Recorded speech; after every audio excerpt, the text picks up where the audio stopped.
3 வருஷத்துக்கு முன்னாடி கட்சி ஆரம்பித்தார். கட்சி ஆரம்பிக்கிறப்ப பல விமர்சனங்கள்.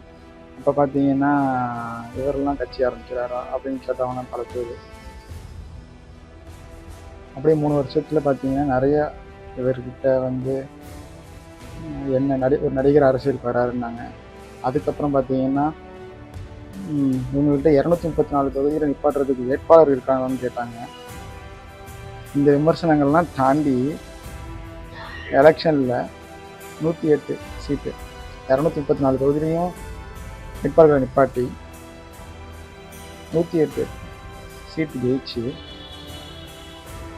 ஆளுநர் இப்போ சொன்னதுனால பெரும்பான்மையை காட்டுங்கன்னு சொன்னதுனால இப்போ நாங்கள் வந்து ஆதரவு கேட்டு காங்கிரஸ் ஒரு 5 சீட்டு கொடுத்து, அதுக்கப்புறம் பார்த்திங்கன்னா கம்யூனிஸ்ட் கட்சிகள் 2 கட்சிகளும் பார்த்திங்கன்னா தலா 2 சீட்களை கொடுத்து, கடைசியாக விசிகா வந்து ஒரு 2 சீட் கொடுத்து, கடைசியில் பார்த்திங்கன்னா இந்து முஸ்லீம் அந்த கட்சியினரும் வந்து 2 சீட்கள் தாங்க. இப்போ 120 சீட்டில் மெஜாரிட்டியை காட்டி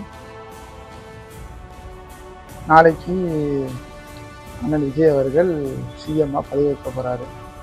இது எங்களுக்கு எப்படி இருக்குன்னா, இந்த 3 வருஷத்தில் கடந்து வந்த பாதைகள்லாம் பார்க்கும்போது நிறைய கஷ்டங்கள்லாம் அனுபவிச்சு தான் நாங்கள் வந்திருக்கோம். கட்சி ரீதியாகவும் சரி, எங்கள் அண்ணன் தளபதி அவர்கள் வந்து பார்த்திங்கன்னா விமர்சனங்களாலும் சரி, நிறைய விமர்சனங்கள், நிறைய அவமானங்கள் வந்து சினிமா துறையிலையும் பார்த்துருக்காரு, அரசியல் வந்ததுக்கப்புறமும் பார்த்துருக்காரு. இப்போ பார்த்திங்கன்னா எல்லா இடத்துலையுமே நாங்கள் வந்து ஒரு நல்ல ஆதரவு, மக்கள் ஆதரவை பெற்று தான் நம்ம ஜெயிச்சிருக்கோம்.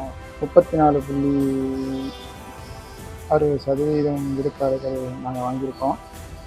இந்த நேரத்தில் நாங்கள் மக்களுக்கு நன்றி சொல்லிக்கிறோம். அதை தாண்டி இந்த ஆட்சி பார்த்திங்கன்னா மக்களுக்கான ஆட்சி, மக்களுக்கு நல்லது பண்ணுறதான ஆட்சி.